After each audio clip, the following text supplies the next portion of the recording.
지금 찔러야 해요. 4분밖에 없어요. 겨우 11살로 보이는 작은 아이가 쓰러진 백상그룹 강 회장의 목에 펜촉을 가까이 들이대고 있었습니다. VIP 병실은 아수라장이 되었죠. 비서실장이 달려들며 소리쳤지만 아이의 눈빛은 흔들리지 않았어요.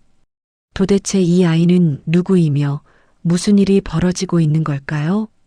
사연 시작 전 구독과 좋아요를 눌러주시면 그곳에 행복이 가득하길 바라겠습니다. 그날 서울에는 10년 만에 폭설이 내렸습니다. 새벽부터 쏟아진 눈이 무릎까지 쌓이자 학교마다 휴교령이 떨어졌고 이정은은 한숨을 삼키며 11살 아들 민준의 손을 잡았습니다. 초등학교 5학년, 겨우 11살이었어요. 맡길 곳이 없었습니다. 시어머니는 지방에 계시고 이웃집 아주머니는 감기로 누워 계셨죠. 결국 오늘도 병원으로 데려가는 수밖에 없었습니다. 버스를 2번 갈아타고 도착한 병원 복도는 소독약 냄새로 가득했습니다. 정은은 청소도구함에서 걸레를 꺼내며 아들에게 말했어요. 여기 앉아서 책 읽고 있어. 엄마 금방 올게. 민주는 고개를 끄덕이고 복도 구석 의자에 조용히 앉았습니다. 다른 아이들 같으면 심심하다고 떠들거나 뛰어다녔을 텐데 이 아이는 늘 이렇게 조용했어요. 2년 전 아빠가 돌아가신 후부터였습니다. 가방에서 낡은 책 한 권을 꺼내 무릎 위에 올렸죠. 표지가 닳고 모서리가 해진 응급의학 포켓북. 아빠가 남긴 유품이었습니다. 민준이 앉은 자리는 VIP 병동 복도 끝자락이었습니다. 일반인은 얼씬도 못하는 구역이었지만 청소부의 아들이라는 이유로 겨우 허락받은 자리였어요. 민주는 책에 시선을 고정한 채 주변을 살폈습니다. 병원 특유의 기계음, 간호사들의 발걸음 소리, 어딘가에서 들려오는 낮은 대화까지. 2년 전 그날 이후 민준의 귀는 병원의 모든 소리에 예민해져 있었죠. 복도 저편이 갑자기 소란스러워졌습니다. 검은 양복을 입은 사람들이 줄지어 걸어오고 있었어요. 그 중심에 백발이 성성한 노신사가 있었습니다. 어깨를 꼿꼿이 편 채 천천히 하지만 한치의 흔들림도 없이 걸어오는 모습이 이 병원 전체의 주인 같았죠. 백상그룹 강태호 회장. 간단한 건강검진을 받으러 온 것이었습니다. 꼬마가 여기에? 퉁명스러운 목소리가 머리 위에서 떨어졌습니다. 민준이 고개를 들자 날카로운 눈매의 40대 남자가 그를 내려다보고 있었어요. 강 회장의 개인 비서 박 실장이었습니다. 어디서 들어온 거야? 여기가 어딘 줄 알고 앉아 있어? 민준은 입을 열려다 다물었습니다. 대답해봤자 소용없다는 걸 알았으니까요. 입 다물고 당장 나가 있어. 지금 밖으로 나가. 그 시선에는 귀찮고 처리하기 싫은 일이 생겼다는 표정이 담겨 있었습니다. 민주는 고개를 숙였어요. 창피함보다 익숙함이 먼저 밀려왔습니다. 2년 동안 수없이 받아온 시선이었으니까요. 하지만 박 실장은 민준을 내쫓는 것도 잊은 채 곧바로 돌아섰습니다. 강 회장이 손짓으로 부르고 있었거든요. 박 실장은 허리를 굽히며 회장 곁으로 달려갔고 민준의 존재는 순식간에 잊혔습니다.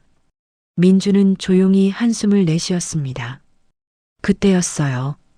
병실 앞에서 낮은 목소리가 스며들었습니다. 양복 입은 남자 2명이 고개를 맞대고 무언가를 속삭이고 있었죠. 호두파이 잘 만든 거지? 당연하죠. 이번엔 확실합니다. 민준의 손가락이 책장 위에서 멈췄습니다. 제대로 먹고 반응 나올 때까지 아무도 없어야 해. 알았지? 짧은 대화였습니다. 하지만 민준의 귀에는 모든 단어가 선명하게 박혔어요. 호두파이, 반응, 아무도 없어야 해. 심장이 철렁 내려앉았습니다. 민주는 숨을 죽인 채 책으로 얼굴을 가렸어요. 손끝이 미세하게 떨리기 시작했습니다. 떨리는 손으로 책장을 넘겼어요. 아나필락시스 페이지가 눈에 들어왔습니다. 아빠가 빨간 펜으로 밑줄 친 문장이 선명했죠. 아나필락시스 쇼크, 중증 알레르기 반응으로 인한 급성 전신 반응, 기도 부종으로 질식 가능, 골든타임 5분. 민준의 얼굴에서 핏기가 사라졌습니다. 저들이 무슨 짓을 하려는지 단번에 알아챘어요. 민준은 책을 가방에 넣고 자리에서 일어났습니다. 심장이 미친 듯이 뛰었어요. 조용히, 아주 조용히 VIP 라운지 쪽으로 다가갔습니다. 화분 뒤에 몸을 숨기고 안을 살폈어요. 강 회장이 소파에 앉아 있었고 그 앞 테이블에 과자 상자가 놓여 있었습니다. 강 회장이 손을 뻗었습니다. 상자를 열었어요. 갈색 과자가 모습을 드러냈습니다. 포장지에 다른 글씨가 적혀 있지 않았지만 한눈에 호두파이란 걸 알 수 있었죠. 호두파이. 안 돼. 입술 사이로 작은 신음이 새어나왔습니다. 강 회장이 과자를 집어들어 한 입 베어 물었습니다. 민준이 화분 뒤에서 뛰쳐나가려는 순간 누군가 앞을 가로막았습니다. 너 아까 그 꼬마잖아. 박 실장이었습니다. 눈이 매섭게 가늘어졌어요. 나가라고 했지? 어디서 또 기어들어온 거야. 박 실장이 민준의 어깨를 잡았습니다. 하지만 민준의 시선은 박 실장을 뚫고 라운지 안쪽을 향해 있었어요. 강 회장의 얼굴이 보였습니다. 조금씩 붉어지고 있었어요. 목을 극적이기 시작했습니다. 민준의 눈이 커졌습니다. 눈앞에 보이는 말도 안 되는 상황에 더 이상 가만히 있을 수 없었어요. 설마 진짜 시작된 거야? 강 회장의 얼굴이 점점 붉어지고 있었습니다. 처음엔 가벼운 기침이었어요. 목을 가다듬는 정도였죠. 하지만 기침이 거칠어지기 시작했습니다. 강 회장의 손이 목으로 올라갔어요. 극적이기 시작했습니다. 한 번, 두 번, 점점 더 세게. 민준의 눈앞에 2년 전의 장면이 번개처럼 스쳤습니다. 아빠도 그랬어요. 처음엔 그냥 기침이었어요. 목이 간지럽다고 했죠. 그리고 얼굴이 붉어지고 목이 부어오르고 숨을 쉬지 못하고 똑같았습니다. 너무나 똑같았어요. 회장님? 박 실장의 목소리가 떨렸습니다. 강 회장의 얼굴이 토마토처럼 새빨갛게 변하고 있었어요. 입술이 파르르 떨리기 시작했습니다. 회장님, 회장님. 박 실장이 강 회장의 어깨를 흔들었습니다. 하지만 강 회장은 대답하지 못했어요. 입을 벌렸지만 말 대신 거친 숨소리만 나왔죠. 쿨럭, 컥, 허. 목구멍에서 나오는 소리가 점점 끔찍해졌습니다. 강 회장이 소파에서 미끄러졌습니다.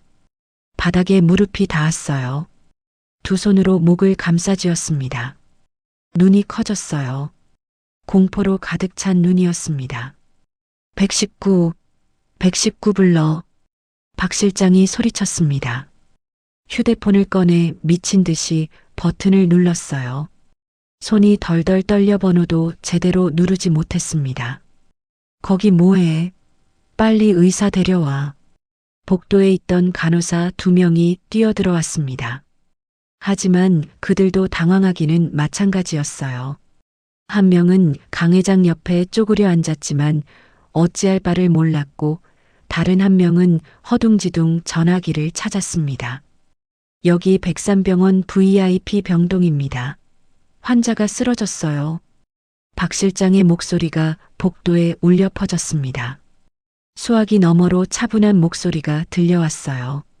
박 실장의 얼굴이 하얗게 질렸습니다. 10분이요? 10분이나 걸린다고요? 목소리가 찢어질 듯 높아졌습니다. 큰일 나서 잘리기 싫으면 당장 와. 지금 숨을 못 쉬는데 10분이면 죽어. 라운지는 순식간에 아수라장이 되었습니다. 간병인 한 명이 뛰어들어와 물을 떠왔지만 아무 소용이 없었어요. 간호사는 산소 마스크를 찾았지만 VIP 라운지에는 그런 장비가 없었습니다. 누군가는 강 회장의 등을 두드렸고 누군가는 정신 차리세요. 라고 소리쳤어요. 하지만 강 회장의 얼굴은 점점 보라색으로 변해가고 있었습니다. 목이 눈에 띄게 부어올랐어요. 기도가 막히고 있는 게 분명했습니다. 왜 아무도 못해? 박 실장이 울부짖었습니다. 그 아수라장 한가운데 민준이 있었습니다. 온몸이 얼어붙은 것 같았어요. 발이 땅에 붙어 떨어지지 않았습니다. 주변의 소리가 멀어지는 것 같았어요. 비명 소리도, 발걸음 소리도, 전화 통화 소리도 모두 물속에서 듣는 것처럼 흐릿해졌습니다. 눈앞에는 오직 강 회장의 얼굴만 보였어요. 2년 전이 떠올랐습니다. 응급실 밖에서 기다리던 그날, 수술실 문이 열리고 피투성이가 된 아빠가 보였던 그 순간, 의료진의 고개가 떨어지던 그 장면, 엄마가 바닥에 무너지듯 주저앉던 그 모습, 그때도 민주는 아무것도 하지 못했습니다. 그저 지켜만 봤어요. 하지만 민준의 눈빛이 달라졌습니다. 이번엔 다르다. 민준은 움직이기 시작했습니다. 아수라장 속을 뚫고 벽 쪽으로 걸어갔어요.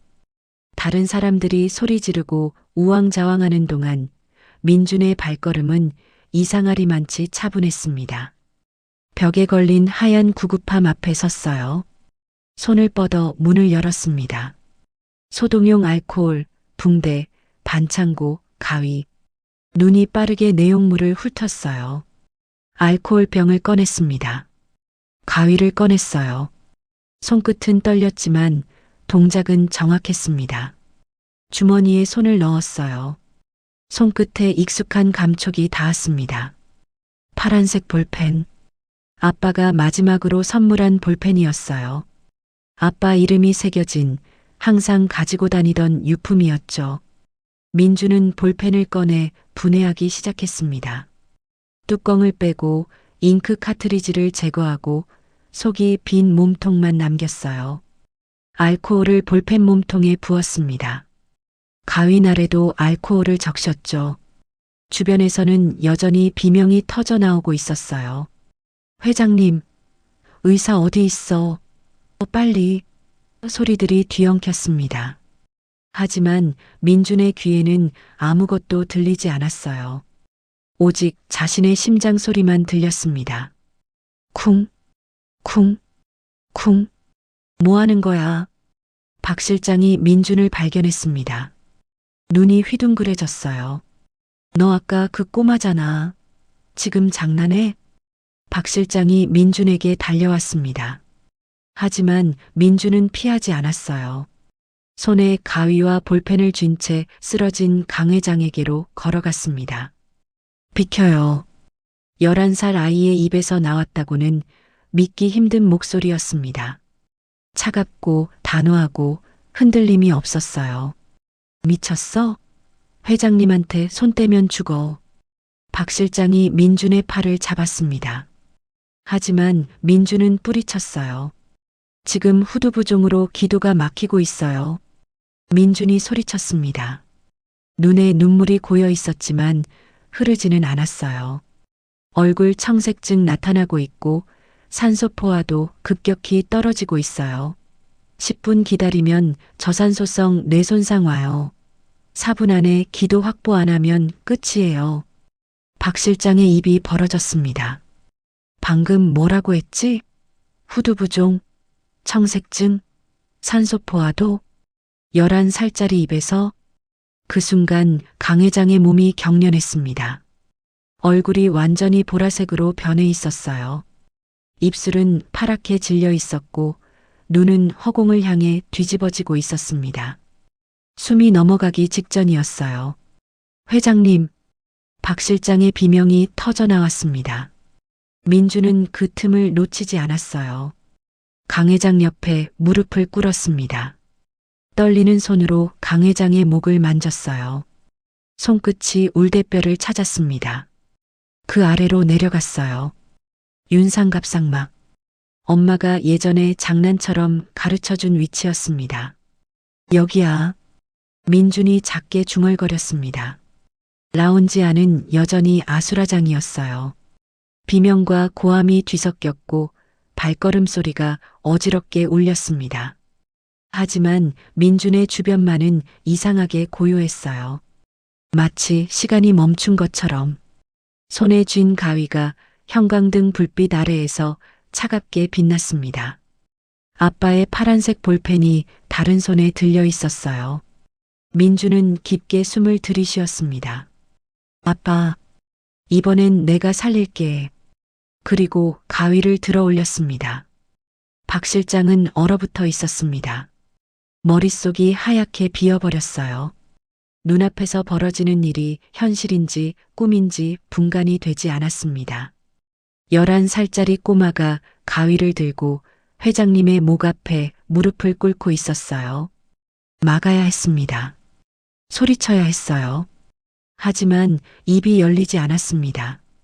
후두부종, 청색증, 산소포화도, 저산소성 뇌손상. 아까 그 꼬마가 내뱉은 단어들이 귓속에서 맴돌았습니다.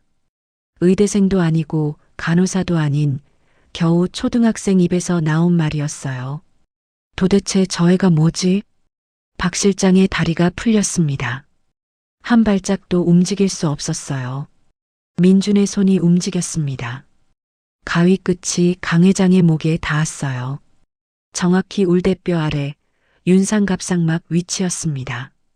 민준의 손끝은 떨리고 있었지만 눈빛은 흔들리지 않았어요. 엄마가 예전에 말했던 게 떠올랐습니다. 장난처럼 그냥 지나가듯이 했던 말이었죠. 민준아, 기도가 막히면 여기를 열어야 해. 정확히 여기. 1cm만 절개하면 돼.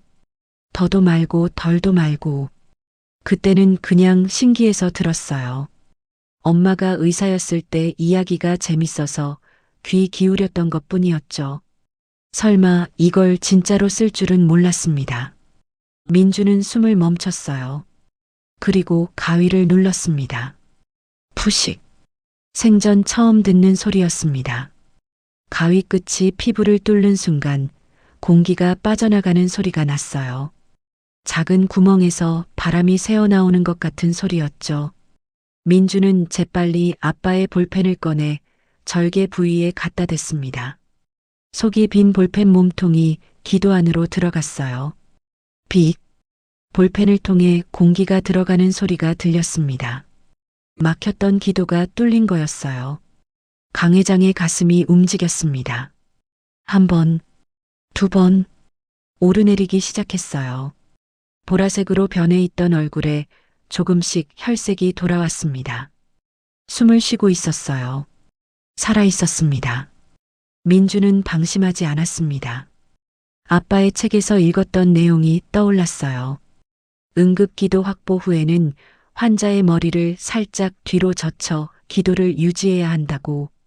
복도 저편에서 급한 발걸음 소리가 들려왔어요. 의료진이 달려오고 있었습니다. 하지만 민주는 고개를 돌리지 않았어요. 시선은 오직 강 회장의 가슴에 고정되어 있었습니다. 오르내리는 움직임을 한순간도 놓치지 않으려는 듯이. 의료진이 도착할 때까지 민주는 그렇게 회장의 곁을 지키고 있었습니다. 바로 그때 라운지 문이 벌컥 열렸습니다. 민준의 온몸에서 힘이 빠졌습니다. 손에 쥐고 있던 가위가 바닥에 떨어졌어요. 땡그랑 하는 소리가 고요해진 라운지에 울렸습니다. 민주는 그 자리에 주저앉았어요. 다리에 힘이 하나도 남아있지 않았습니다. 손을 내려다봤어요. 피가 묻어 있었습니다. 강 회장의 피였죠. 빨갛고 따뜻하고 끈적거렸어요. 민준의 눈에서 눈물이 흘러내렸습니다. 아빠, 이번엔 살렸어. 하얀 가운을 입은 의료진 3명이 뛰어들어왔어요. 선두에 선 중년 남자가 재빠르게 강 회장 옆으로 달려갔습니다. 회장님, 상태 확인합니다. 의료진이 청진기를 대고 맥박을 확인했어요. 산소포화도 측정기를 손가락에 끼웠습니다. 모니터 화면에 숫자가 떠올랐죠. 호흡음 확인됩니다. 맥박 안정적이고요. 한 의료진이 강 회장의 목을 살폈습니다. 볼펜이 꽂혀 있는 절개 부위를 보더니 눈이 커졌어요. 이게 뭡니까? 그가 고개를 돌려 주변을 둘러봤습니다.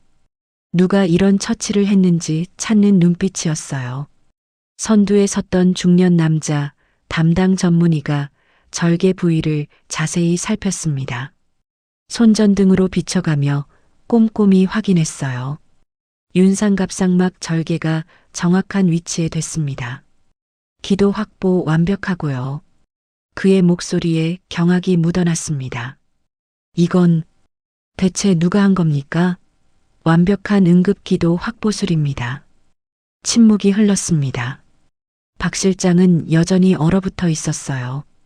간호사들도 간병인도 아무 말이 없었습니다. 모두가 서로의 눈치만 살피고 있었죠. 담당 전문의가 다시 입을 열었습니다. 천만다행입니다. 저희 올 때까지 기다리셨으면. 그는 말끝을 흐렸어요. 차마 입에 담지 못하는 말이었습니다.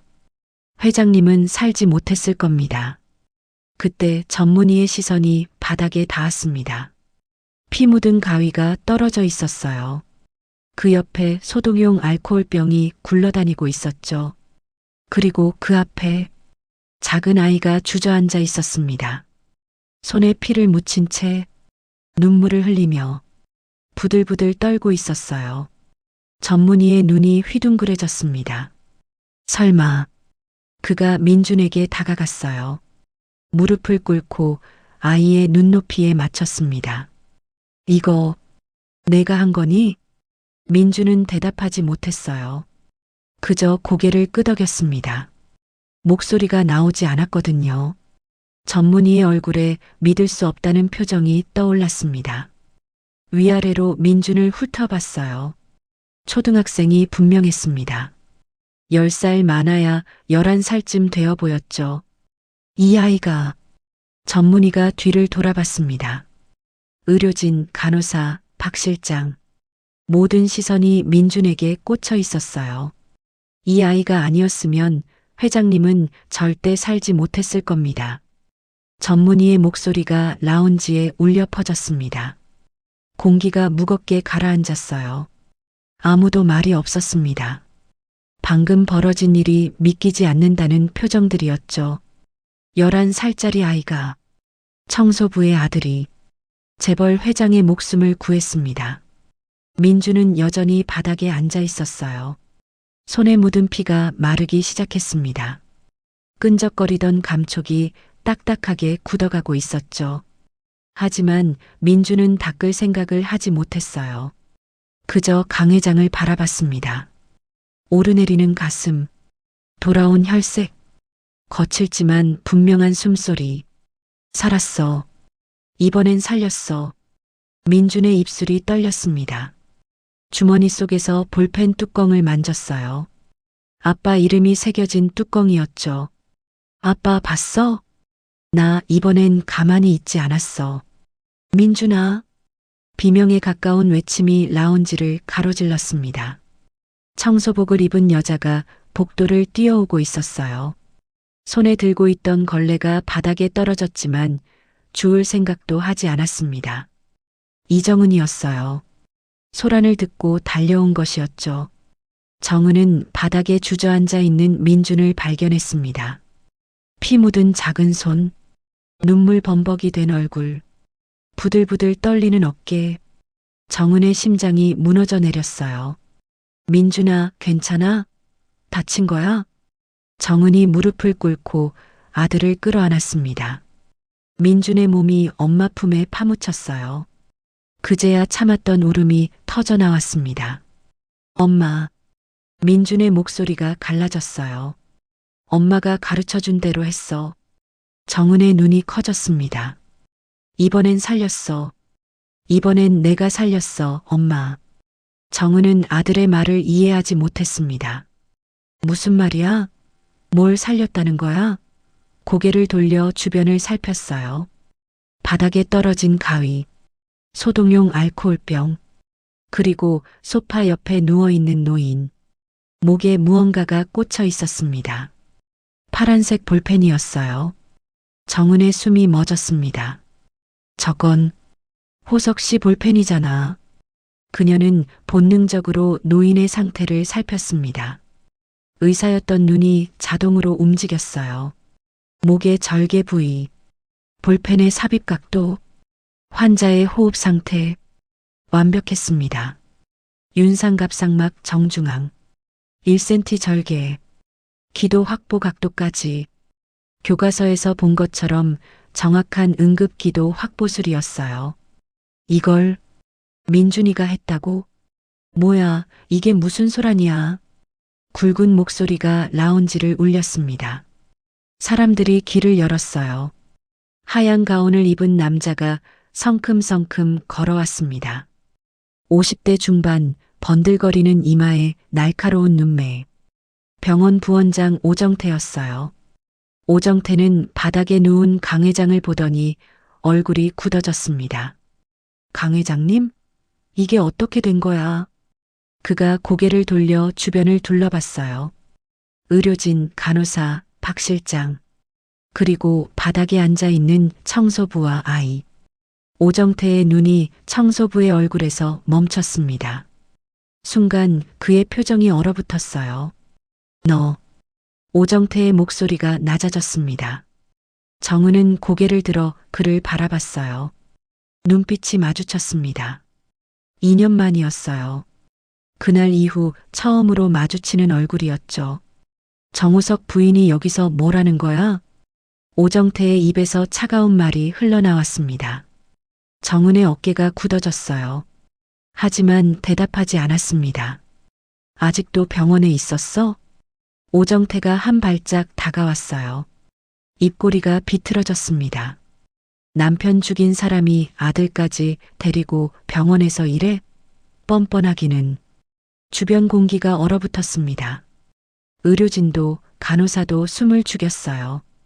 오정태의 목소리가 점점 높아졌습니다. 당장 청소부도 그만둬. 아니, 내가 오늘 당장 잘리게 해줄게. 정은은 대꾸하지 않았습니다. 대신 아들의 손을 잡고 일어났어요. 그리고 누워있는 강 회장에게로 다가갔습니다. 무릎을 꿇고 환자의 상태를 살폈어요. 지금은 오정태에게 신경 쓸 때가 아니었습니다. 민준아. 정은의 목소리가 낮아졌어요. 급하지만 침착한 톤이었습니다. 출혈량 어땠어? 많지 않았어. 절개하자마자 바로 지혈됐어. 소독은? 알코올로 가위랑 볼펜 다 소독했어.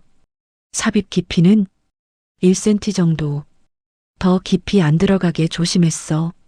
정은의 눈빛이 빠르게 움직였습니다. 아들의 대답을 들으며 환자 상태를 확인했어요. 호흡 안정, 출혈 최소, 감염 위험 낮음. 응급 상황에서 할 수 있는 최선의 조치였습니다. 정은이 고개를 들어 옆에 서 있던 의료진을 바라봤어요. 윤상갑상막 절개로 기도 확보된 상태입니다. 출혈량 최소화됐고 소독 완료됐어요. 하지만 후두 부종이 심해 보여요. 튜브 제거할 때 우측 경동맥 주변 주의하셔야 할 것 같습니다. 담당 전문의의 눈이 커졌습니다. 청소복을 입은 여자의 입에서 나온 말이라고는 믿기 힘들었어요. 완벽한 의학 용어, 정확한 상태 보고, 마치 동료 의사에게 인수인계를 하는 것 같았습니다. 감사합니다. 저희가 이어서 전문의가 말하다 멈췄어요. 정은의 얼굴을 자세히 들여다봤습니다. 어디서 본 것 같은 얼굴이었거든요. 잠깐만요. 혹시 전문의의 눈이 흔들렸어요. 이정은 선생님 아니세요? 흉부외과에 계셨던. 정은의 어깨가 굳어졌습니다. 대답하지 않았어요.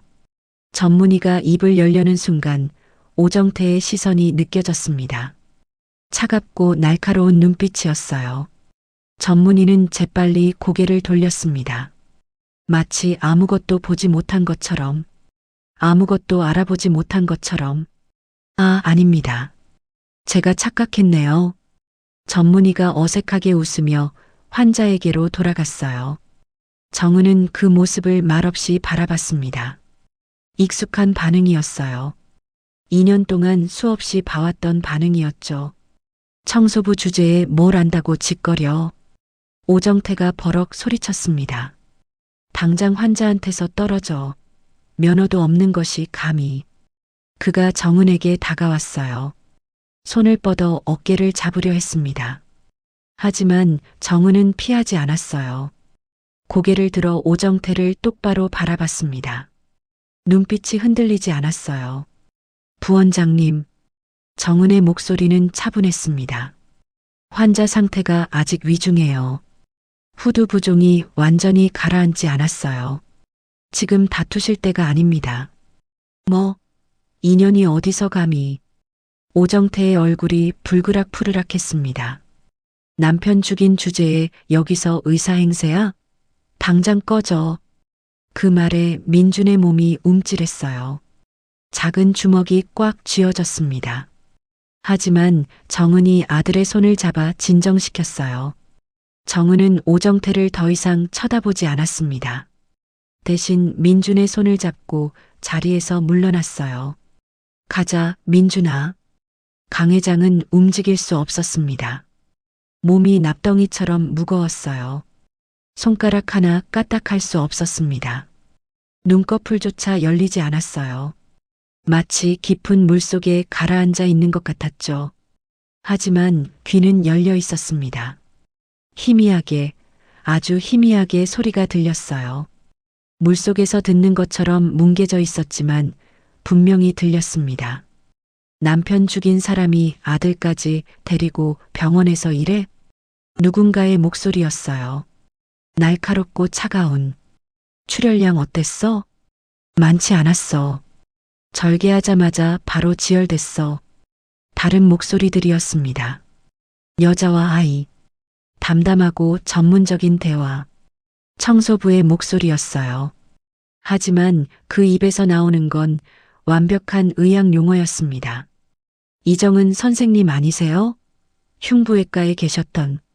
강 회장의 의식 속에서 퍼즐 조각들이 맞춰지기 시작했습니다.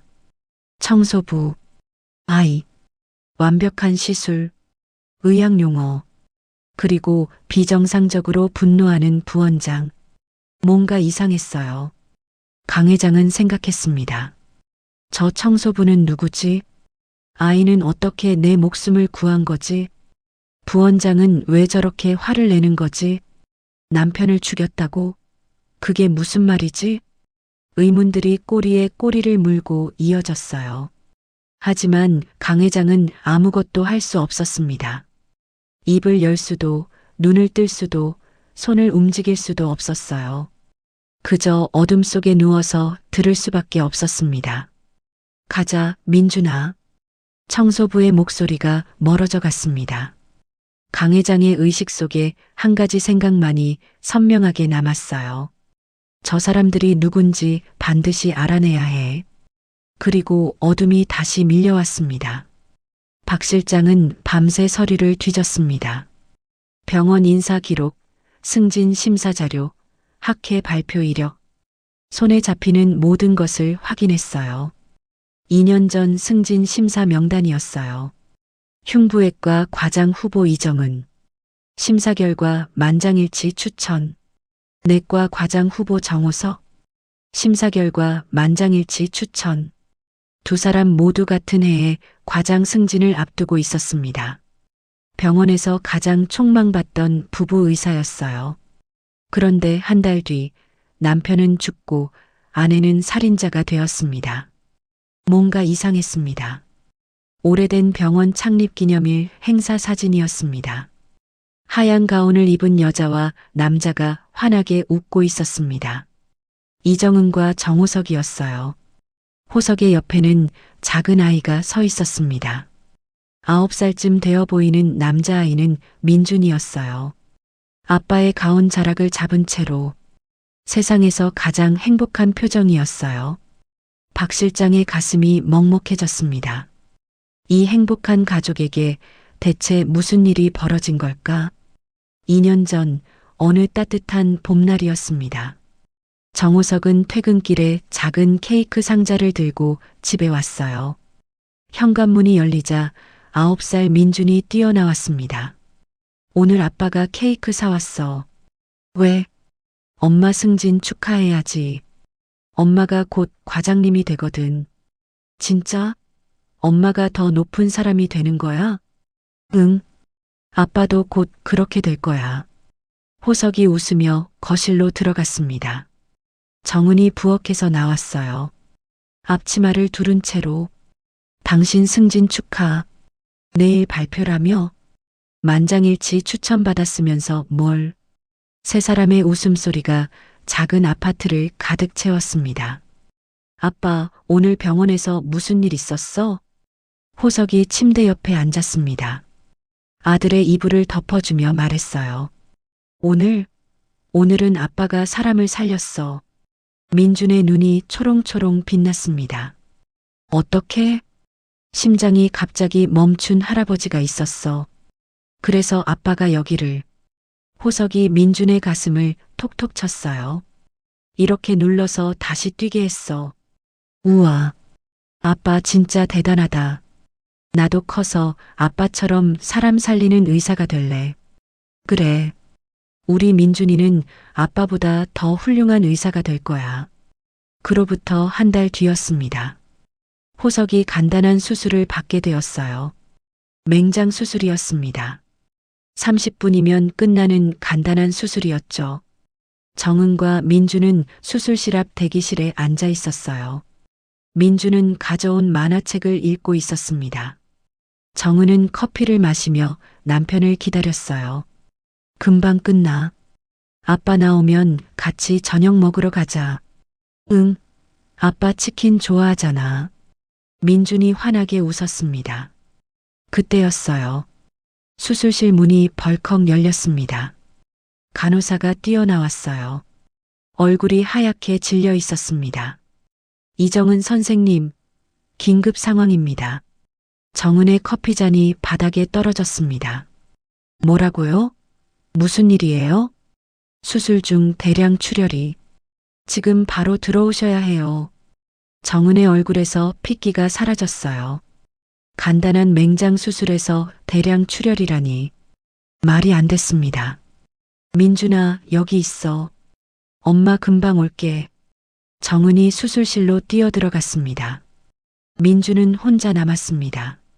만화책을 무릎 위에 올려놓은 채 수술실 문을 바라봤어요. 문이 열렸다 닫힐 때마다 안이 보였습니다. 바닥에 피가 흥건했습니다. 의료진들이 우왕좌왕하고 있었어요. 누군가 소리쳤습니다. 출혈이 안 멈춰. 수혈 더 가져와.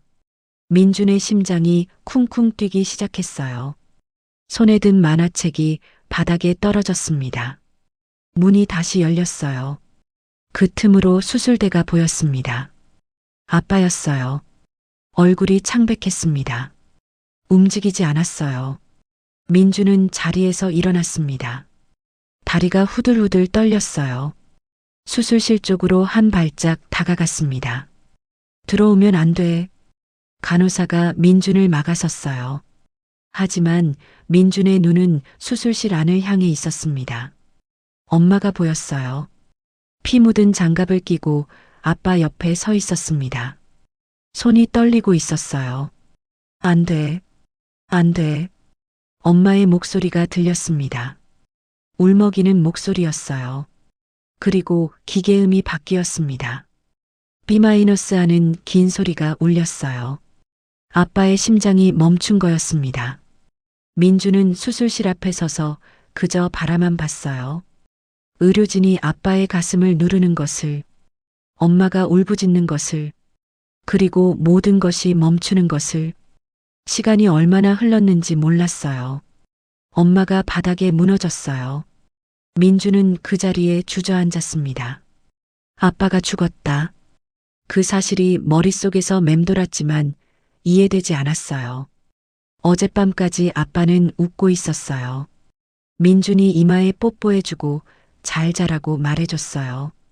그런데 왜 아빠가 저기 누워 있는 거지? 나는 아무것도 하지 못했다. 그 생각이 가슴을 짓눌렀습니다. 장례식이 끝난 후 더 끔찍한 일이 벌어졌습니다. 병원에서 발표가 나왔어요. 정호석의 사망 원인은 수술 중 의료 과실. 그리고 그 책임자는 당시 수술실에 있던 이정은이라고. 정은은 믿을 수 없었습니다. 저는 남편을 살리려고 급하게 들어간 거예요. 이미 상황이 손 쓸 수 없게 된 후였어요. 하지만 기록에는 정은이 처음부터 집도의로 되어 있었어요. 오정태가 음주 상태로 수술에 들어갔다는 사실은 어디에도 없었습니다. 수술 기록이 조작된 것이었어요. 오정태와 병원장이 손을 잡은 거였습니다. 떨리는 손으로 치명적인 실수를 저지른 오정태. 그 사실을 덮기 위해 병원장은 기록을 바꿨어요. 모든 책임을 정은에게 뒤집어 씌웠습니다. 남편을 죽인 살인의사. 그 낙인이 정은의 이마에 찍혔습니다. 의사 면허가 박탈됐어요. 아무도 정은의 말을 믿어주지 않았습니다. 민주는 아빠의 책을 붙들었어요. 응급의학 포켓북. 아빠가 항상 가지고 다니던 책이었습니다. 표지가 닳고 모서리가 해졌지만 민준에게는 보물이었어요. 밤마다 책을 펼쳤습니다. 아빠의 손때가 묻은 페이지를 넘겼어요. 아빠가 밑줄 친 문장을 읽었습니다. 응급 상황에서 가장 중요한 건 당황하지 않는 거야. 아빠의 목소리가 들리는 것 같았어요. 9살 민주는 어려운 글씨를 더듬더듬 읽었습니다. 이해되지 않는 단어가 많았어요. 하지만 포기하지 않았습니다. 아빠가 가르쳐 준 거잖아. 나도 아빠처럼 할 수 있어. 민준의 작은 손이 책을 꼭 쥐었습니다. 다음에는 가만히 있지 않을 거야. 그렇게 2년이 흘렀어요. 박 실장은 서류를 내려놓았습니다. 손이 떨리고 있었어요. 행복했던 가족, 촉망받던 의사 부부, 그리고 하룻밤 사이에 무너진 모든 것. 아버지를 잃은 아이, 누명을 쓴 아내, 새벽마다 복도를 청소하며 버티는 어머니, 그리고 그 아이가 2년 동안 붙들고 있던 아버지의 책. 그의 목소리가 떨렸어요. 반드시 밝혀내야 합니다. 박 실장은 서류를 정리해 봉투에 넣었습니다. 그리고 강 회장의 병실을 향해 걸음을 옮겼어요. 진실은 반드시 밝혀져야 했습니다. 강 회장은 박 실장에게 부탁했습니다. 저 청소부와 아이를 불러줘. 직접 이야기하고 싶어. 박 실장이 망설였어요. 회장님, 아직 회복 중이신데. 괜찮아. 내 목숨을 구해준 사람들이야. 얼굴을 보고 싶어. 박 실장은 더 이상 말리지 않았습니다. 정은은 망설였어요. VIP 병실 앞에서 한참을 서성였습니다. 들어가야 할지 말아야 할지 결정이 서지 않았어요. 엄마, 왜 안 들어가? 민준이 엄마 손을 잡아 끌었습니다. 회장 할아버지 상태가 궁금해. 내가 응급 처치한 거 괜찮은지 보고 싶어. 정은의 입가에 희미한 미소가 번졌어요. 아들의 순수한 마음이 느껴졌습니다. 그래, 들어가자. 강 회장은 침대에 반쯤 몸을 일으킨 채 두 사람을 바라봤습니다. 청소복을 입은 여자, 그 옆에 선 작은 아이. 며칠 전 자신의 목숨을 구해준 사람들이었어요. 앉아요. 강 회장이 의자를 가리켰습니다. 정은은 조심스럽게 앉았어요. 민주는 강 회장의 목에 감긴 붕대를 유심히 살폈습니다. 회장님, 목 상태는 어떠세요? 민준이 물었어요. 강 회장의 입가에 웃음이 번졌습니다. 덕분에 괜찮아. 의사 선생님들이 깜짝 놀랐더군. 완벽한 응급처치였다고. 민준의 얼굴이 환해졌어요. 강 회장의 시선이 정은에게로 향했습니다. 당신에 대해 들었어요. 정은의 어깨가 굳어졌어요. 2년 전 일, 남편분 수술 때 있었던 일 말이에요. 정은의 눈빛이 흔들렸습니다. 침묵이 흘렀어요. 병실 안 공기가 무겁게 가라앉았습니다. 알아봐 주셔서 감사합니다. 정은의 목소리가 낮게 가라앉았어요. 하지만 이미 끝난 일이에요. 남편은 돌아오지 않고 진실은 묻혀버렸어요. 아무리 발버둥 쳐도 바뀌는 건 없었어요. 강 회장이 조용히 물었습니다. 포기한 건가요? 정은이 고개를 저었어요. 포기한 게 아니에요. 그냥 지쳤어요. 그녀의 눈시울이 붉어졌습니다. 2년 동안 혼자서 싸웠어요. 아무도 제 말을 믿어주지 않았어요. 증거는 다 조작되어 있었고 목격자들은 입을 다물었어요. 저는 그냥 아들을 키우는 것만으로도 버거웠어요. 민준이 엄마 손을 꼭 잡았습니다. 엄마. 민준의 눈에도 눈물이 고였어요. 아빠가 죽은 건 내 탓이야. 정은이 깜짝 놀라 아들을 바라봤습니다. 무슨 소리야, 민준아. 그날 나도 병원에 있었잖아. 수술실 앞에서 기다리고 있었어. 그런데 난 아무것도 못했어. 민준의 목소리가 떨렸어요. 문이 열릴 때마다 안이 보였어. 아빠가 피 흘리는 거 봤어. 의사들이 우왕좌왕하는 거 봤어. 그런데 난 그냥 서 있었어. 아무것도 못하고 눈물이 민준의 볼을 타고 흘러내렸습니다. 그때 내가 뭔가 했으면 아빠가 살았을지도 몰라. 정은이 아들을 끌어안았어요. 아니야, 민준아. 내 잘못이 아니야. 절대 내 잘못이 아니야. 두 사람의 울음소리가 병실을 가득 채웠습니다. 강 회장은 말없이 그 모습을 지켜봤어요. 가슴 한구석이 뜨거워졌습니다. 남편을 잃은 아내, 아버지를 잃은 아들, 2년 동안 짊어져온 슬픔과 죄책감이 눈앞에 있었어요. 이 사람들은 범인이 아니야. 강 회장은 확신했습니다. 피해자야. 누군가에게 모든 것을 빼앗긴 피해자. 박 실장. 강 회장이 낮게 불렀어요. 반드시 진실을 찾아내. 박 실장은 본격적인 추적을 시작했습니다. 2년 전 수술 기록을 요청했어요. 하지만 돌아온 건 완벽하게 정리된 서류뿐이었습니다. 정은이 집도의로 기록되어 있었고 수술 과정에 문제가 없었다고 적혀 있었어요. 너무 깔끔했습니다. 오히려 그게 이상했어요. CCTV 영상을 요청했습니다. 담당자의 얼굴이 굳어졌어요. 그 시간대 영상은 시스템 오류로 삭제됐습니다. 시스템 오류요? 네. 공교롭게도 그날 저녁 서버에 문제가 생겨서 박 실장의 눈이 가늘어졌습니다. 공교롭게? 하필 그날에? 박 실장은 당시 수술실에 있던 간호사들을 찾아갔어요. 3명이 있었습니다. 하지만 모두 입을 다물었어요. 그날 일은 기억나지 않아요. 첫 번째 간호사가 말했습니다. 하지만 눈빛이 흔들리고 있었어요. 저는 보조 업무만 했어요. 수술 내용은 몰라요. 두 번째 간호사는 시선을 피했습니다. 세 번째 간호사는 아예 문을 열어주지 않았어요. 박 실장은 그들의 계좌 내역을 조사했습니다. 3명 모두 2년 전 같은 시기에 거액이 입금되어 있었어요. 출처는 불분명한 법인 계좌였습니다. 입막음 비용이었어요. 박 실장은 다른 방법을 찾기로 했습니다. 돈을 받은 사람들은 말하지 않을 거야. 그렇다면 돈을 받지 않은 사람은? 당시 수술실에 있던 인원을 전부 조사했어요. 그리고 한 사람이 눈에 들어왔습니다. 정태수? 마취과 전문의. 사건 직후 사표를 냈어요.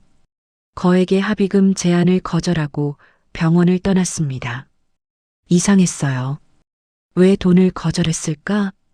박 실장은 정태수의 행적을 추적했습니다. 서울을 떠나 지방으로 내려갔어요. 대전, 대구, 부산. 여러 병원을 전전하다가 결국 어디로 갔는지 흔적이 끊겼습니다. 며칠간의 추적 끝에 박 실장은 마침내 그를 찾아냈어요. 강원도 산골 마을. 인구 100명도 안 되는 작은 마을의 조그만 의원에서 일하고 있었습니다. 박 실장은 그 마을을 찾아갔어요. 해가 지고 있었습니다. 산골 마을에 어둠이 내려앉았어요. 작은 의원 앞에 차를 세웠습니다. 불이 꺼져 있었어요. 박 실장은 의원 앞 벤치에 앉았습니다.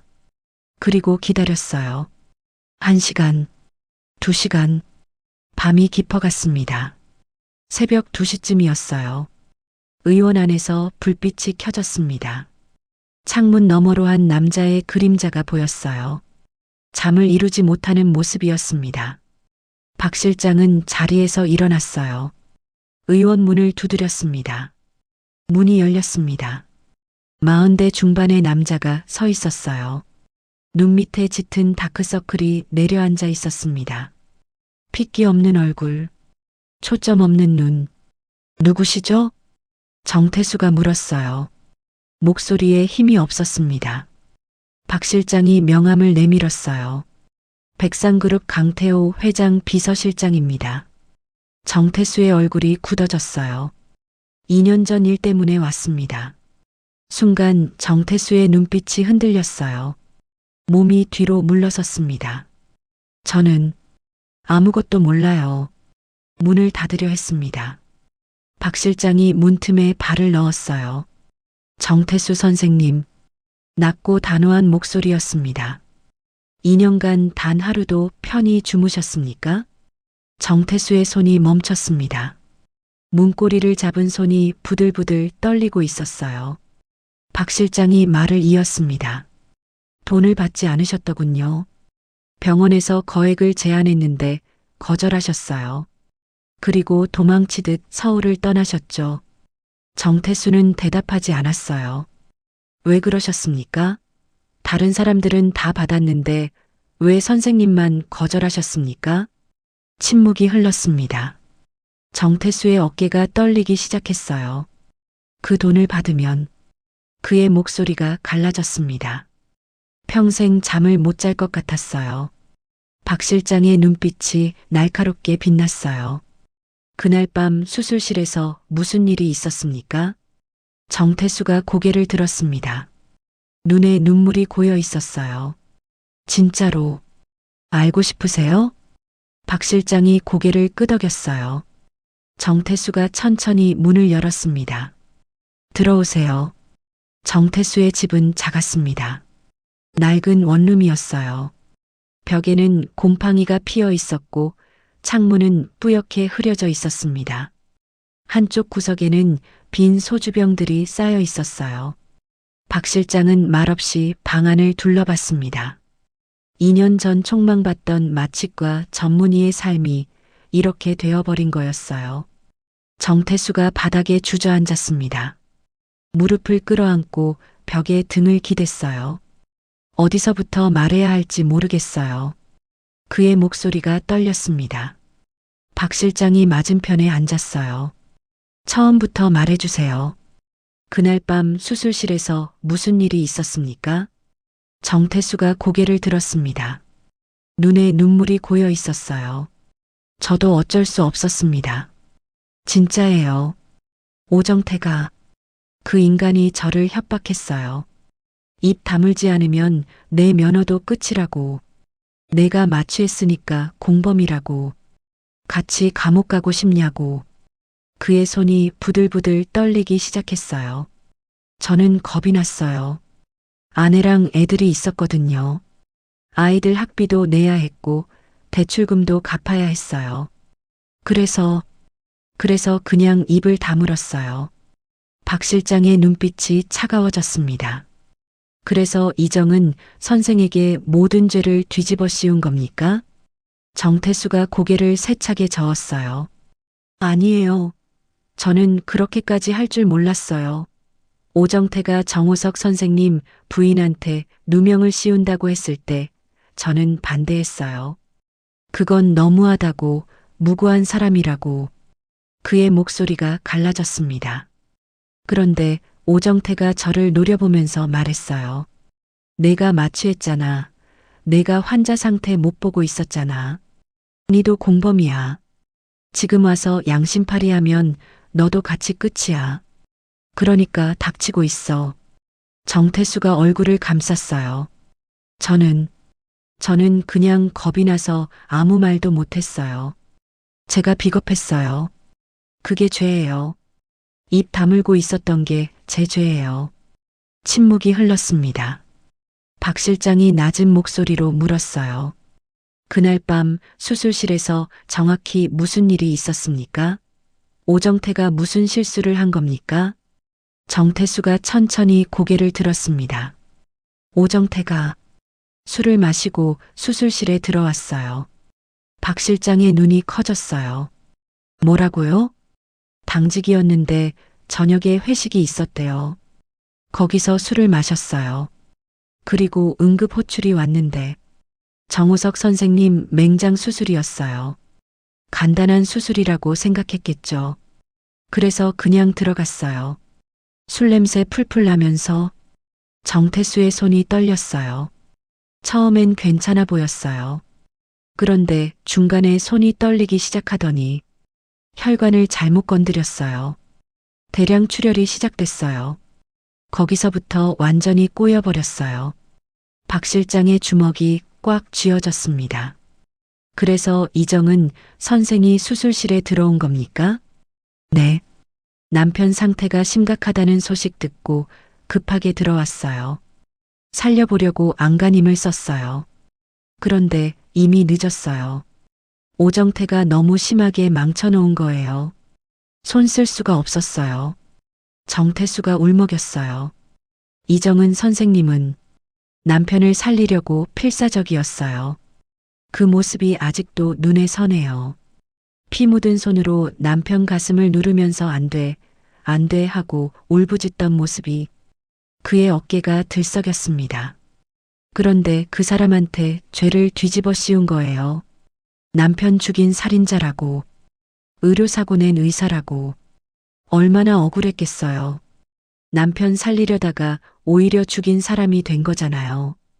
박 실장은 숨을 깊이 들이쉬었습니다. 증거가 있습니까? 지금 하신 말씀을 증명할 수 있는 게 있습니까? 정태수가 잠시 멈칫했어요. 그의 눈빛이 흔들렸습니다. 무언가를 고민하는 표정이었어요. 있어요. 낮은 목소리였습니다. 뭐가 있습니까? 정태수가 천천히 일어났어요. 방 한쪽 구석으로 걸어갔습니다. 낡은 옷장을 열더니 바닥에서 작은 금고를 꺼냈어요. 손이 떨렸습니다. 번호를 누르는 손가락이 여러 번 미끄러졌어요. 철컥. 금고가 열렸습니다. 정태수가 금고 안에서 무언가를 꺼냈어요. 손수건에 쌓인 작은 물건이었습니다. 손수건을 펼치자 검은색 USB가 나타났어요. 이게 뭡니까? 박 실장이 물었어요. 보험이에요. 정태수의 목소리가 낮아졌습니다. 저도 바보는 아니에요. 오정태 그 인간이 언젠가 저를 배신할 거라는 걸 알았어요. 입막음 비용 안 받으면 위협하겠죠. 그래서 미리 준비해뒀어요. 언젠가 이게 필요할 거라고 생각했어요. 박 실장의 눈이 번쩍였어요. 뭐가 들어있습니까? 사건 직후에 오정태랑 병원장이 원장실에서 나눈 대화예요. 문 밖에서 녹음했어요. 박 실장의 심장이 쿵 뛰었습니다. 들어봐도 됩니까? 정태수가 고개를 끄덕였어요. 박 실장은 주머니에서 휴대폰을 꺼냈습니다. USB를 연결했어요. 음성 파일이 하나 있었습니다. 재생 버튼을 눌렀어요. 지직거리는 잡음 뒤로 목소리가 들려왔습니다. 원장님, 큰일 났습니다. 정우석이 죽었어요. 오정태의 목소리였어요. 다급하고 떨리는 목소리. 뭐, 간단한 맹장 수술이라며? 병원장의 목소리가 들렸습니다.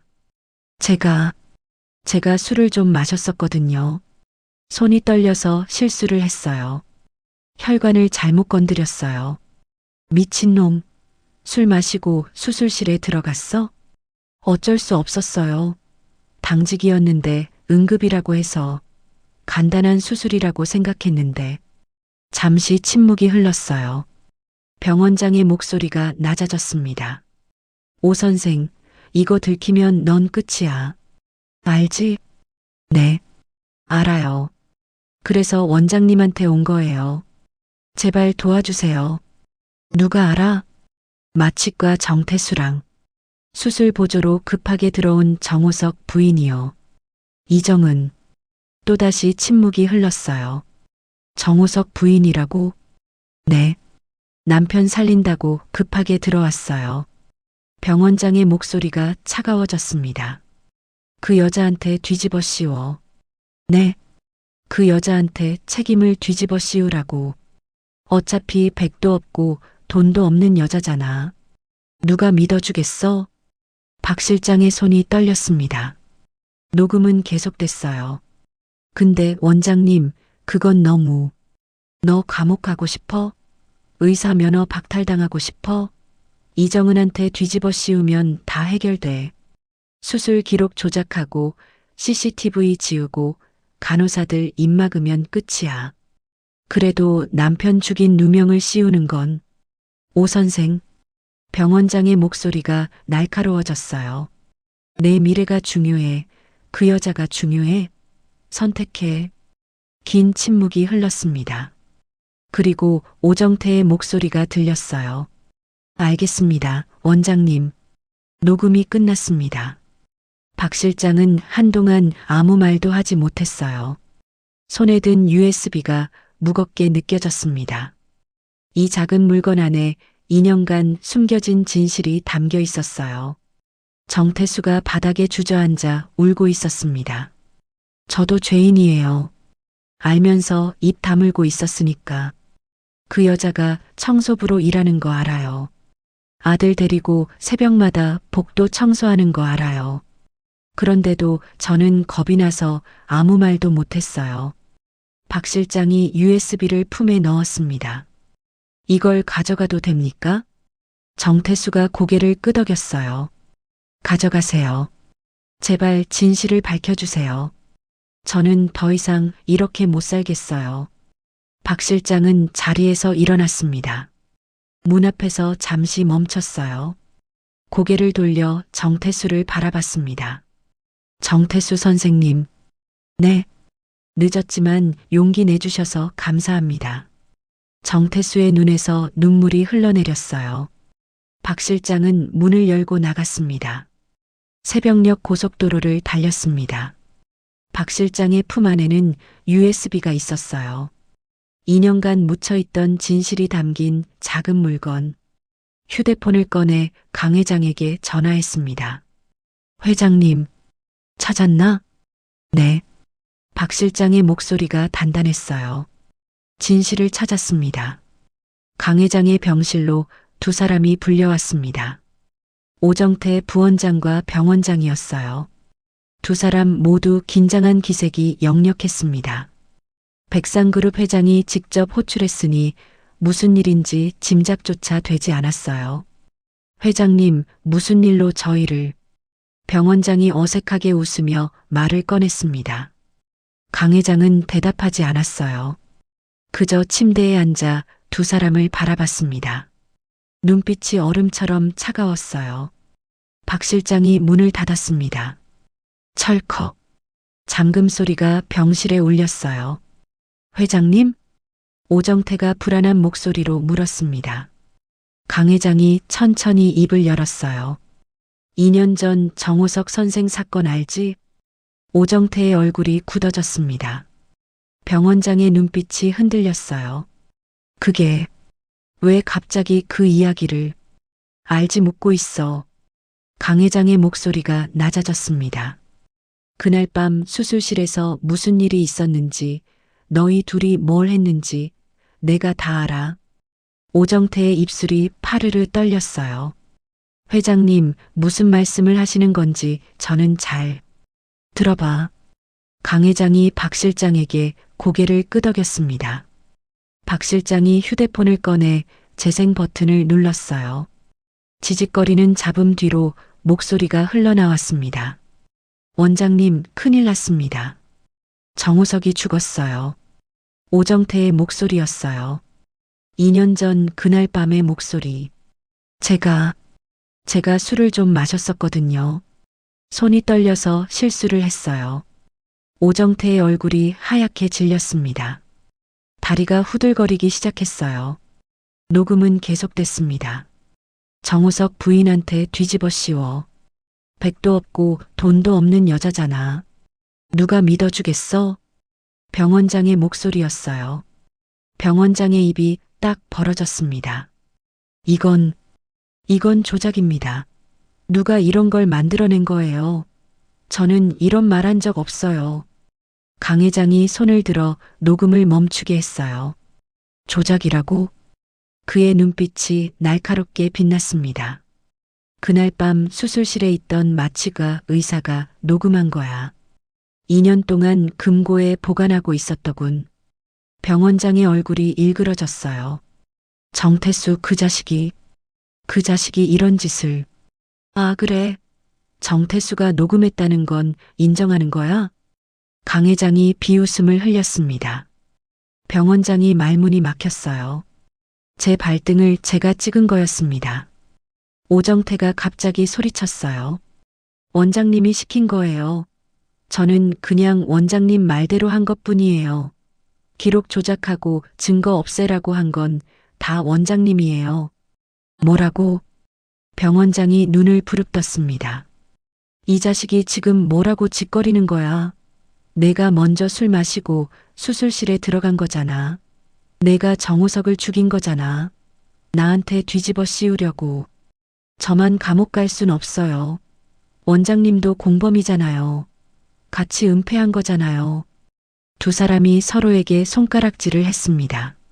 목소리가 점점 높아졌어요. 추악한 진실이 드러나고 있었습니다. 강 회장은 말없이 그 모습을 지켜봤어요. 병실 문이 열렸습니다.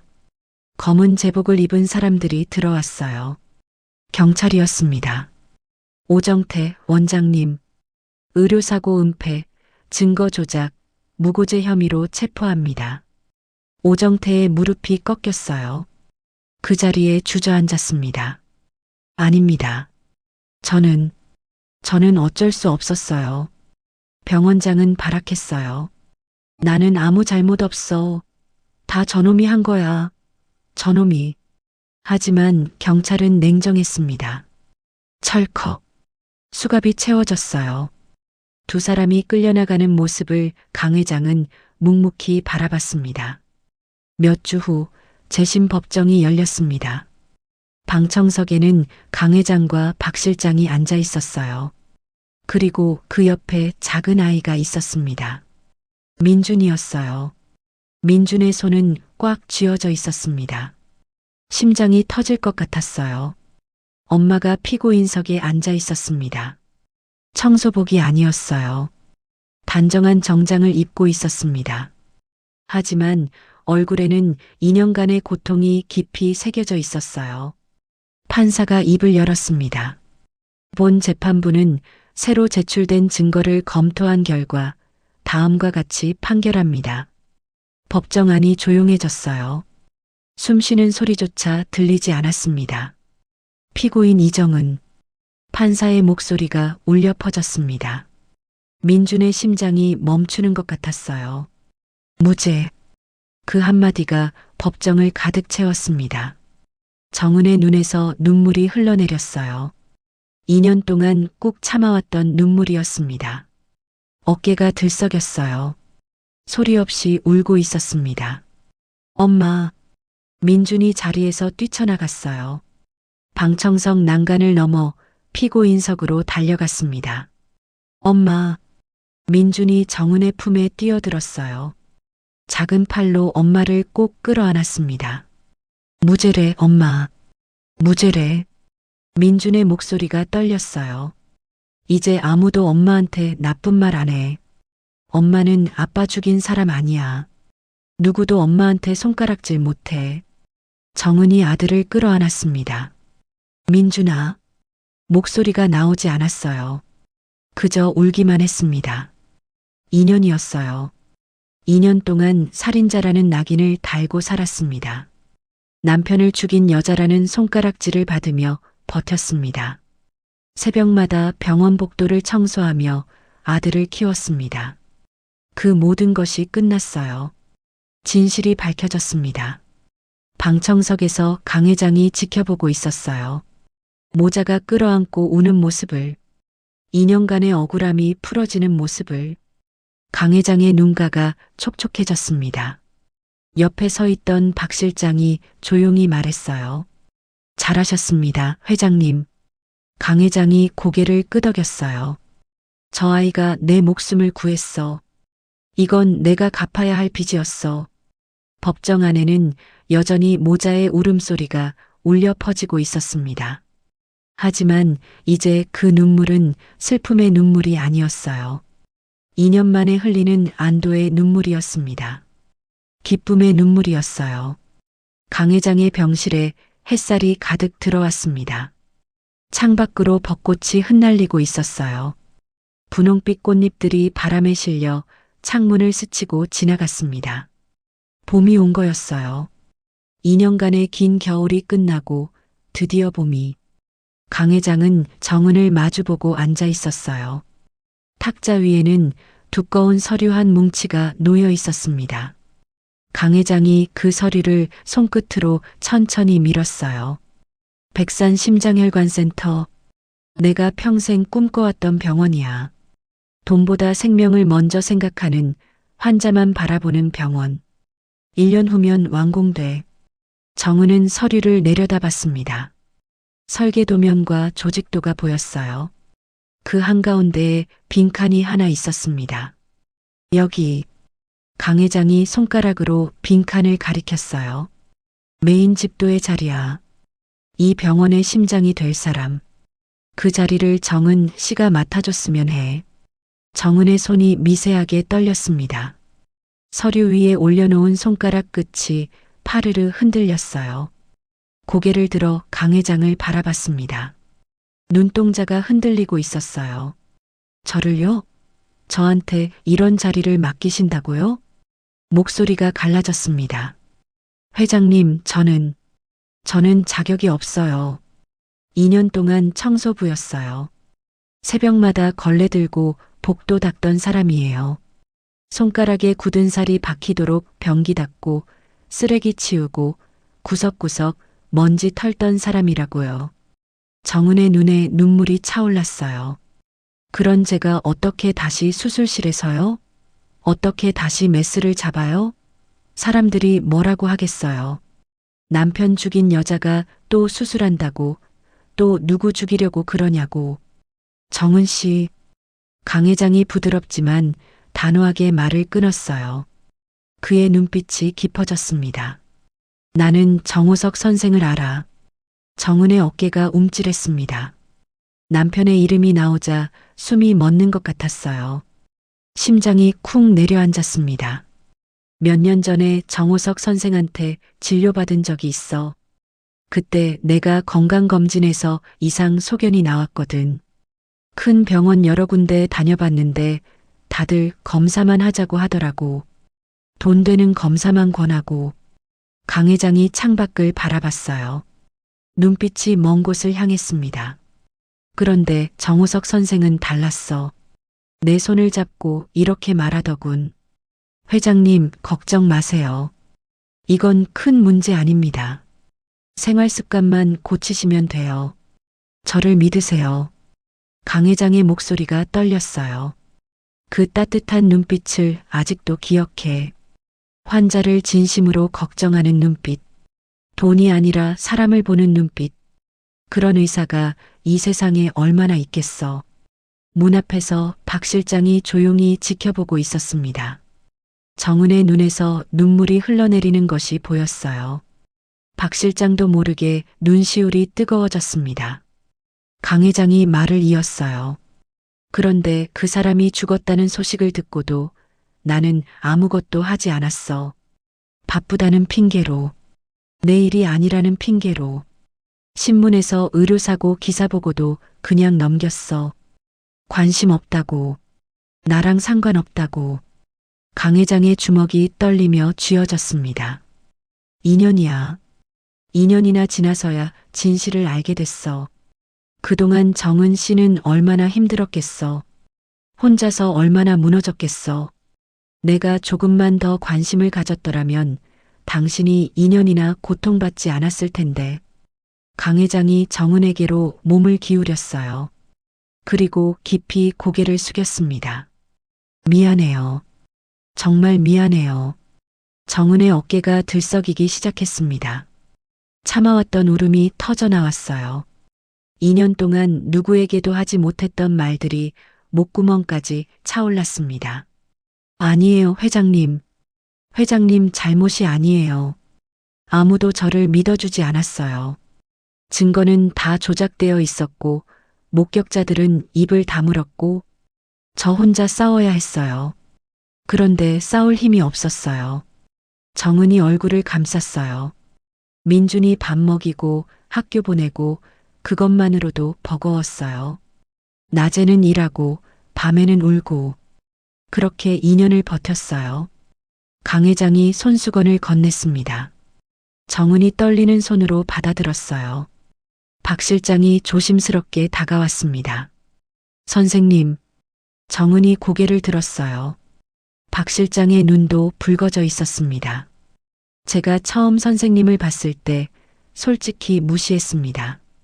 청소부라고. 회장님 근처에 얼씬도 하지 말라고 했죠. 박 실장이 쓴웃음을 지었어요. 그런데 그날 민준이가 회장님을 살리는 걸 보면서 깨달았습니다. 사람은 겉모습으로 판단하면 안 된다는 걸. 진짜 가치는 눈에 보이지 않는다는 걸. 박 실장이 깊이 고개를 숙였습니다. 그때 무례했던 점 진심으로 사과드립니다. 정은이 고개를 저었어요. 아니에요. 당연한 반응이었어요. 청소복 입은 여자가 VIP 병동에 있었으니까요. 아닙니다. 박 실장의 목소리가 단호했어요. 옷이 사람을 만드는 게 아닙니다. 사람이 옷을 만드는 겁니다. 강 회장이 정은의 손을 잡았습니다. 그래서 이제라도 바로잡고 싶어? 정우석 선생의 뜻을 이어갈 수 있는 병원을 만들고 싶어? 돈보다 생명을 먼저 생각하는 병원. 당신이 그 병원의 중심이 되어줬으면 해. 정은이 눈물을 닦으며 고개를 들었어요. 민준이가 정말 대단한 아이예요. 정은의 입가에 희미한 미소가 번졌습니다. 눈물과 미소가 뒤섞인 얼굴이었어요. 남편이 죽고 나서 그 애는 매일 밤 울었어요. 아빠 찾으면서 울었어요. 아빠 어디 갔어? 아빠 언제 와? 아빠 보고 싶어. 매일 밤 그렇게 울다가 지쳐서 잠들었어요. 정은의 목소리가 떨렸습니다. 그러다가 어느 날부터 남편 책을 붙들고 읽기 시작했어요. 응급의학 포켓북이요. 어려운 의학 용어를 더듬더듬 읽으면서 모르는 단어 나오면 저한테 물어보고 밤새 읽다가 책 덮고 자고. 강 회장의 눈가가 젖어들었습니다. 그 아이가 약속을 지킨 거야. 아버지와의 약속을. 다시는 가만히 있지 않겠다는 약속을. 정은이 고개를 끄덕였어요. 네. 그 애는 아빠를 너무 사랑했어요. 지금도 사랑하고 있어요. 아빠가 준 볼펜을 항상 가지고 다녀요. 잘 때도 베개 밑에 넣고 자요. 창밖에서 벚꽃잎이 바람에 날려 창문에 부딪혔습니다. 두 사람은 잠시 말없이 그 모습을 바라봤어요. 며칠 후 강 회장은 민준을 따로 불렀습니다. 병원 뒤편 정원이 보이는 벤치였어요. 오후 햇살이 따스하게 내려앉고 있었습니다. 강 회장과 민준이 나란히 앉았어요. 민준의 작은 발이 벤치 아래에서 흔들거렸습니다. 민준아. 강 회장이 민준을 바라봤어요. 눈가에 잔주름이 깊게 패인 얼굴이었지만 눈빛은 한없이 따뜻했습니다. 할아버지가 진심으로 고맙다고 말하고 싶어? 내가 아니었으면 나는 죽었어. 11살짜리가 그 무서운 상황에서 도망가지 않고 떨리는 손으로 할아버지를 살렸잖아. 어른들도 못하는 일을 내가 해냈어. 민준이 고개를 숙였어요. 저는 그냥 아빠가 가르쳐 준 대로 했을 뿐이에요. 아빠 책에 있는 대로 했어요. 박 실장이 조금 떨어진 곳에 서 있었습니다. 강 회장과 민준의 대화를 지켜보고 있었어요. 민준의 작은 뒷모습이 눈에 들어왔습니다. 저 작은 어깨가 2년 동안 얼마나 무거운 짐을 지고 있었을까. 민준이 천천히 하늘을 올려다봤어요. 구름 한 점 없는 파란 하늘이었습니다. 눈부시게 맑았어요. 회장님, 민준의 목소리가 작아졌습니다. 저는요, 가끔 아빠가 생각나요. 아니, 가끔이 아니라 매일 생각나요. 아침에 눈 뜨면 아빠 생각나고, 밥 먹을 때 아빠 생각나고, 잠들기 전에 아빠 생각나요. 민준의 눈에 눈물이 차올랐습니다. 아빠가 너무 보고 싶어요. 목소리가 듣고 싶어요. 아빠가 저한테 잘 자라고 하던 목소리, 사랑한다고 하던 목소리. 그런데 이제 안 들려요. 아무리 귀 기울여도 안 들려요. 강 회장은 말없이 민준의 말을 들었습니다. 가슴 한구석이 쥐어짜는 것 같았어요. 11살 아이의 입에서 나오는 말이라고는 믿기 힘들 만큼 깊은 슬픔이었습니다. 회장님은 제가 살렸잖아요. 민준이 강 회장을 올려다봤어요. 눈물이 볼을 타고 흘러내리고 있었습니다.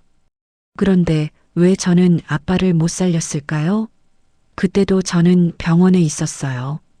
수술실 앞에서 기다리고 있었어요. 문이 열릴 때마다 안이 보였어요. 아빠가 피 흘리는 거 봤어요. 의사들이 우왕좌왕하는 거 봤어요. 민준의 작은 주먹이 꽉 쥐어졌습니다. 그런데 저는 그냥 서 있었어요. 아무것도 못하고 그냥 서 있었어요. 왜 그랬을까요? 왜 저는 아무것도 못했을까요? 강 회장이 민준의 손을 잡았습니다. 작고 여린 손이었어요. 그 손이 며칠 전 자신의 목숨을 구했다는 게 믿기지 않았습니다. 민준아, 들어봐. 강 회장의 목소리가 낮고 따뜻했어요. 그건 내 잘못이 아니야. 절대로 내 잘못이 아니야. 그때 넌 겨우 9살이었어. 9살짜리가 뭘 어떻게 해? 어른들도 못하는 걸 어떻게 해? 민준이 고개를 저었어요. 하지만 지금은 할 수 있었잖아요. 지금은 회장님을 살렸잖아요. 그때도 제가 지금처럼 알았더라면 아빠도 살릴 수 있었을까요? 아빠도 회장님처럼 살릴 수 있었을까요? 눈물이 뚝뚝 떨어졌습니다. 아빠한테 미안해요. 아무것도 못해서 미안해요. 아빠 죽는 거 보기만 해서 미안해요. 강 회장이 민준을 끌어안았습니다. 작은 몸이 품 안에서 떨리고 있었어요. 2년간 혼자 짊어져온 죄책감이 느껴졌습니다. 울어도 돼, 민준아. 실컷 울어도 돼. 강 회장의 눈에서도 눈물이 흘러내렸어요. 내 아빠는 하늘에서 다 보고 있을 거야. 내가 얼마나 노력했는지, 얼마나 열심히 공부했는지, 그리고 그 배운 걸로 사람을 살렸다는 것까지 다 보고 있을 거야. 민준이 강 회장의 품에서 울었습니다. 소리 없이 하지만 온몸으로 울었어요. 조금 떨어진 곳에서 박 실장이 고개를 돌렸습니다. 눈물을 들키고 싶지 않았어요. 하지만 이미 두 줄기 눈물이 볼을 타고 흘러내리고 있었습니다. 어느 맑은 봄날이었습니다. 정호석의 묘 앞에 네 사람이 섰어요. 정은, 민준, 강 회장, 그리고 박 실장. 산들바람이 불어왔습니다. 묘지 주변에 심어진 벚나무에서 꽃잎이 흩날렸어요. 분홍빛 꽃비가 네 사람 위로 내려앉았습니다. 묘비에는 사랑하는 남편, 아버지 정호석이라고 새겨져 있었습니다. 그 아래 작은 글씨로 당신의 따뜻함을 기억합니다라고 적혀 있었어요. 강 회장이 먼저 앞으로 나섰습니다. 무릎을 꿇고 깊이 고개를 숙였어요. 백상그룹 회장이 흙바닥에 무릎을 꿇는 모습이었습니다. 정호석 선생님, 그의 목소리가 낮게 울렸어요. 당신의 아내와 아들이 제 목숨을 구했습니다. 저는 평생 그 은혜를 잊지 않겠습니다. 당신이 가족에게 남기고 간 사랑이 저를 살렸습니다. 진심으로 감사드립니다. 민준이 주머니에서 무언가를 꺼냈습니다. 파란색 볼펜이었어요. 정호석이라는 이름이 새겨진 달고 낡은 볼펜. 2년 동안 품에 품고 다녔던 아빠의 유품이었습니다. 민준이 무릎을 꿇고 묘비 앞에 볼펜을 조심스럽게 내려놓았어요. 아빠, 민준의 목소리가 떨렸습니다. 이 볼펜으로 사람 살렸어. 아빠가 가르쳐준 대로 했어. 당황하지 말라고 했지? 포기하지 말라고 했지? 나 안 당황했어. 안 포기했어. 민준이 묘비를 손으로 쓰다듬었어요. 차가운 돌이었지만 민준에게는 아빠의 온기가 느껴지는 것 같았습니다. 아빠, 보고 있었지? 나 잘했지? 아빠 아들 맞지? 눈물이 볼을 타고 흘러내렸어요. 보고 싶어, 아빠. 많이 보고 싶어. 정은이 아들 옆에 무릎을 꿇었습니다. 민준의 어깨를 끌어안았어요. 작은 어깨가 들썩이고 있었습니다. 그리고 천천히 하늘을 올려다봤어요. 푸른 하늘에 흰 구름이 천천히 흘러가고 있었습니다. 따스한 봄바람이 머리카락을 흔들었어요. 어딘가에서 새소리가 들려왔습니다. 여보. 정은의 목소리가 바람에 실려 퍼졌습니다. 우리 민준이 봤어요? 당신 아들이에요. 당신을 닮아서 이렇게 멋지고 용감하고 따뜻한 아이가 됐어요. 당신이 남긴 사랑이 이 아이를 키웠어요. 정은이 아들을 더 꼭 끌어안았어요. 고마워요, 여보. 민준이를 남겨줘서, 우리 아들을 남겨줘서 덕분에 2년을 버틸 수 있었어요. 덕분에 다시 일어설 수 있었어요. 바람이 불었습니다. 묘비 앞에 놓인 파란색 볼펜이 햇살을 받아 반짝였어요. 마치 정호석이 웃고 있는 것 같았습니다. 박 실장이 조용히 손수건을 꺼내 눈가를 닦았어요. 강 회장은 하늘을 올려다봤습니다. 구름 사이로 햇살이 쏟아져 내렸어요. 따스하고 포근한 빛이었습니다. 마치 정호석이 대답하는 것 같았어요. 그래, 잘했어. 정말 잘했어. 고마워. 그 빛 아래서 네 사람은 오래도록 서 있었습니다.